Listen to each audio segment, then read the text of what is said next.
In this lesson, we are going to look at working capital as part of the financial function. Working capital is used to purchase stock or to finance debtors. Debtors are people that owe the business money. When stock is sold or a debtor pays his account, the money can then be used to buy more stock. Working capital is used to cover the day-to-day running of the business and can therefore also be used to pay expenses, and this we call current assets. If you look at the balance sheet again, current assets fall just below fixed assets, which we covered in the previous lesson.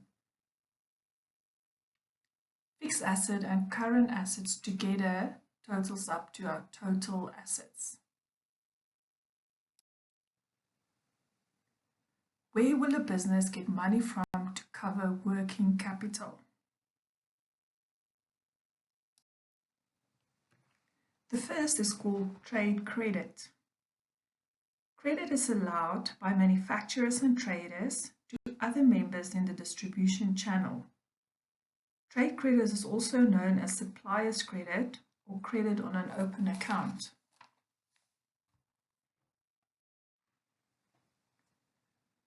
Overdraft facilities at a commercial bank. A bank overdraft is when someone is able to spend more money than what is actually in their bank account. Obviously, the money doesn't belong to them but belongs to the bank, so this will be needed to be paid back, normally automatically done when money goes into the person's account. The overdraft will be limited. Short-term loans from commercial banks. This is a loan with a repayment period of less than 1 year. A fixed interest rate is charged and the buyer must usually provide some form of security. Lease accounts. A business pays a monthly installment for the use of a machine, building, but ownership is never transferred to the business. Leasing holds tax advantages for the business. Installment sale transactions. Installment sale contracts are usually used to buy machines, equipment, or vehicles. A monthly installment is made, which includes repayment of the capital and interest. Should the account fall in arrears, the seller has the right to have the article repossessed. Ownership is only transferred on settlement of the account. The Credit Agreement Act stipulates the percentage deposit that has to be paid and the maximum repayment period. Factoring of debtors.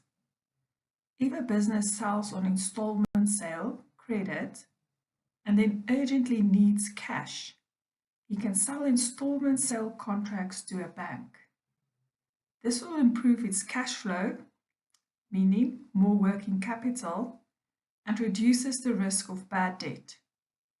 The bank will not pay the full value of the contract, so they make some profit and that covers their risk of the bad debt.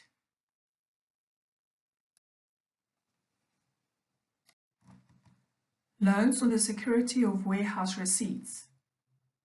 When storing goods in a warehouse, a receipt is used as proof that goods are stored in the warehouse. This receipt is negotiable, can be sold, or can be used as security when borrowing money from the bank.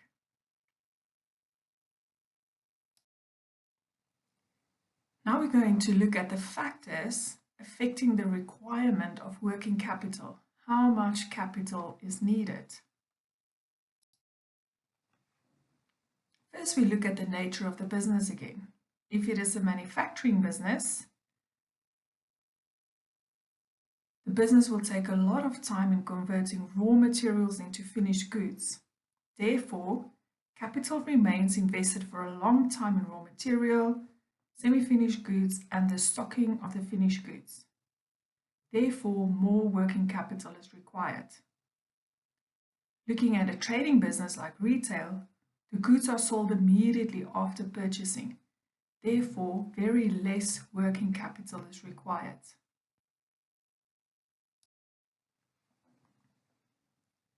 Scale or size of operations. More working capital is required in case of big organizations like Amazon.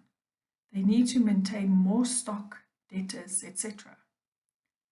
Whereas less working capital is needed in case of small organizations. Production cycle. Production cycle means the time involved in converting raw materials into finished products. The longer this period, more capital remains invested in raw material and semi-manufactured products. Thus, more working capital will be needed. On the contrary, where period of production cycle is little, less working capital will be needed. Credit allowed. Those enterprises which sells goods on cash payment basis need little working capital. But those who provide credit facilities to customers will need more working capital.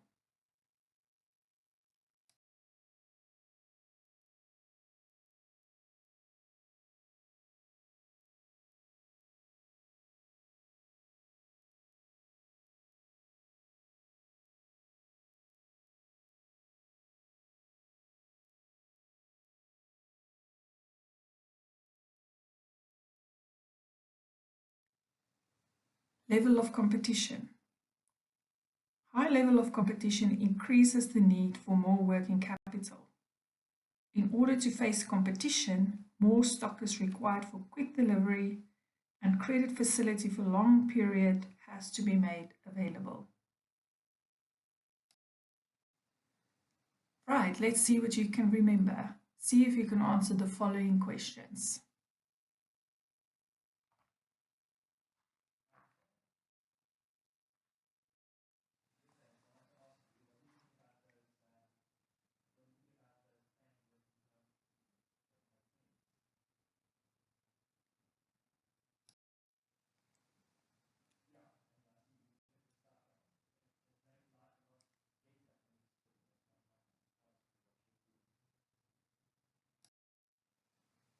Right, after watching the video, please read through your notes and make sure you understand the different sections. Summarize by using your mind map, and then please study the work.